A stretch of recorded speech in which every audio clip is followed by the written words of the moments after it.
दोस्तों, स्वागत है आपका पावन कथाओं में। आज हम जितिया व्रत कथा सुनेंगे। जितिया व्रत कथा को संतान की लंबी उम्र के लिए किया जाता है। यह व्रत तब तक पूर्ण नहीं माना जाता जब तक इसकी व्रत कथा न पढ़ी या सुनी जाए। इसलिए हम आपको जितिया व्रत की पौराणिक कथा बताने जा रहे हैं। चलिए कथा की ओर चलते हैं। नर्मदा नदी के पास एक नगर था, कंचनभट्टी। उस नगर के राजा का नाम मलय केतु था। नर्मदा नदी के पश्चिम में बालूहट्टा नाम की मरुभूमि थी, जिसमें एक विशाल पाकड़ के पेड़ पर एक चील रहती थी। उसी पेड़ के नीचे एक सियारिन भी रहती थी। दोनों पक्की सहेलियां थीं। दोनों ने कुछ महिलाओं को देखकर जितिया व्रत करने का संकल्प कर लिया और दोनों ने भगवान श्री ज्योतिवाहन की पूजा और व्रत करने का प्रण ले लिया। लेकिन जिस दिन दोनों को व्रत रखना था, उसी दिन शहर के एक बड़े व्यापारी की मृत्यु हो गई और उसका दाह संस्कार उसे मरुभूमि पर किया गया। सियारिन को अब बहुत भूख लगने लगी थी। मुर्दा देखकर वह खुद को रोक न सकी और उसका व्रत टूट गया। पर चील ने संयम रखा और नियम व श्रद्धा से अगले दिन व्रत का पारण किया। पर अगले जन्म में दोनों सहेलियों ने ब्राह्मण परिवार में पुत्री के रूप में जन्म लिया। उनके पिता का नाम भास्कर था। चील बड़ी बहन बनी और उसका नाम शीलवती रखा गया। शीलवती की शादी बुद्धिसेन के साथ हुई। सियारन छोटी बहन के रूप में जन्मी और उसका नाम कपूरावती रखा गया।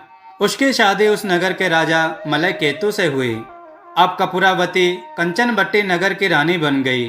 भगवान ज्योतिवाहन के आशीर्वाद से शीलवती के 7 बेटे हुए, पर कपूरावती के सभी बच्चे जन्म लेते ही मर जाते थे। कुछ समय बाद शीलवती के 7 पुत्र बड़े हो गए। वे सभी राजा के राज दरबार में काम करने लगे। कपूरावती के मन में उन्हें देख ईर्ष्या की भावना आ गई। उसने राजा से कहकर सभी बेटों के सिर काट दिए। उन्हें 7 नए बर्तन मंगवाकर उसमें रख दिया और लाल कपड़े से ढककर शीलवती के पास भिजवा दिया।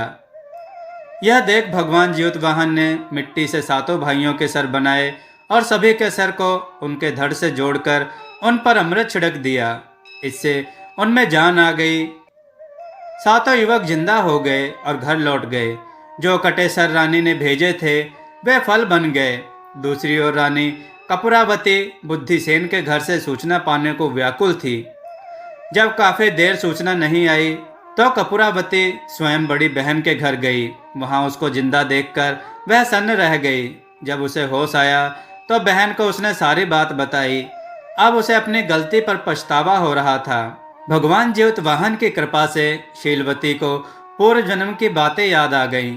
वह कपूरावती को लेकर उसी पाकड़ के पेड़ के पास गई और उसे सारी बातें बताईं। कपूरावती बेहोश हो गई और मर गई।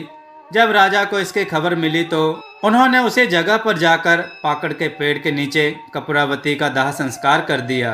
भक्तों, कथा यहाँ पर होती है समाप्त। हमारी कथाओं को लाइक करें, हमारे चैनल को सब्सक्राइब करना ना भूलें और हमारी कथाओं को शेयर ज़रूर करें, जिससे लोगों को अच्छा ज्ञान प्राप्त हो।